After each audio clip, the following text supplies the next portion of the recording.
இதுக்குள்ள தேன் வடிவத்தில் நம்ம உடம்புக்குள்ள இன்னும் வரைக்கும் பார்த்தீங்கன்னா இந்த செல் அப்படின்னு சொன்னோம் இல்லையா, இந்த செல்லுங்கிறது 37 லட்சம் கோடி செல்கள் நம்ம உடம்புக்குள்ள இயக்கிட்டு இருக்கு. அதான் சொன்னாங்க, ஒரு நம்ம உள்ள இருக்கிறத எடுத்துட்டா கிட்டத்தட்ட 1,00,000 கிலோமீட்டர் கூட போகும். அந்த மாதிரி நம்மளோட உடம்புக்குள்ள இருக்கிற செல், இந்த ஒட்டுமொத்த செல்லு தான் நம்மளை இயக்கிட்டு இருக்கு. ஒட்டுமொத்த செல் இயக்கிற போது அதுக்கு தகுந்த உணவை நம்ம கொடுத்துக்கிட்டே இருந்தோம்னா அந்த பிரச்சனையே வந்திருக்காது.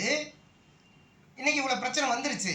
அப்ப இவங்க என்ன பண்றாங்க, சித்தர்கள் அந்த காலத்துல 4448 நோய்கள் பிறந்த நாள்ல இருந்து இறக்குற வரைக்கும் வருமா.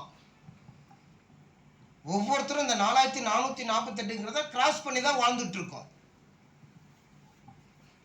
120 நாளைக்கு ஒன்ஸ் நம்ம உடம்புக்குள்ள இருக்கக்கூடிய இந்த பிளட் செல்லு இறக்கும், வெளியே போயிடும், மீண்டும் புது செல்லை உடனே அடுத்த செகண்டே அது உருவாக்கிக்கும். அப்படி ஒரு சிஸ்டம் உள்ள இருக்கு.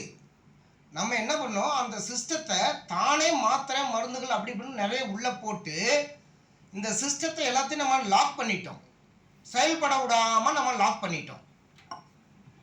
அப்ப என்ன ஆகும், இத்தனை ஆயிரம் கோடி செல்கள் உள்ள இருந்தும் அது கொஞ்சம் கொஞ்சமா தோய் ஏற்பட்டு செயல்பாடுகளை குறைச்சிக்கும்.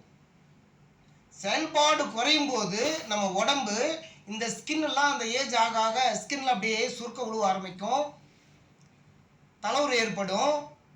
இதுக்கெல்லாம் காரணம் பார்த்தீங்கன்னா அந்தந்த இயக்கத்தில் உண்டான செல்லு அங்கே வேலை செய்யலன்னு அர்த்தம், அது டேமேஜ் ஆயிடுச்சுன்னு அர்த்தம். அப்போ இதுக்குள்ள என்ன கொடுத்துருக்காங்க அப்படின்னா, அந்த 51 வகையான உறுப்பு நம்ம உடம்புக்குள்ள இருக்கு, ஆர்கான்ஸு. இந்த 37 லட்சம் கோடி செல்களும் சேர்ந்ததான் இந்த ஆர்கான், 51 ஆர்கான். அந்த 51 ஆர்கானும் டேமேஜ் ஆகாம, சப்போஸ் டேமேஜ் ஆயிருந்தால் கூட அதை சரி பண்றதுக்கு உண்டான சத்து, அந்த சத்து உதாரணத்துக்கு பாதாம், பிஸ்தா, முந்திரி இந்த மாதிரி எந்த வகை வேணா எடுத்துங்க, அல்லது கீரைகள் எத்தனை வகை இருக்கோ அத்தனையும் எடுத்துக்குங்க, எத்தனை பழங்கள்ல எத்தனை சத்துக்கள் இருக்கோ அதையும் எடுத்துக்குங்க. இந்த ஒட்டுமொத்த சத்தை மட்டும் தனியா பிரிச்சு அதை ப்ராசஸ் பண்ணி உயர்நிலை சத்தா மாத்தி இதுக்குள்ள வச்சிருக்காங்க. 51 உறுப்புக்கு தகுந்த உயர்நிலை சத்து.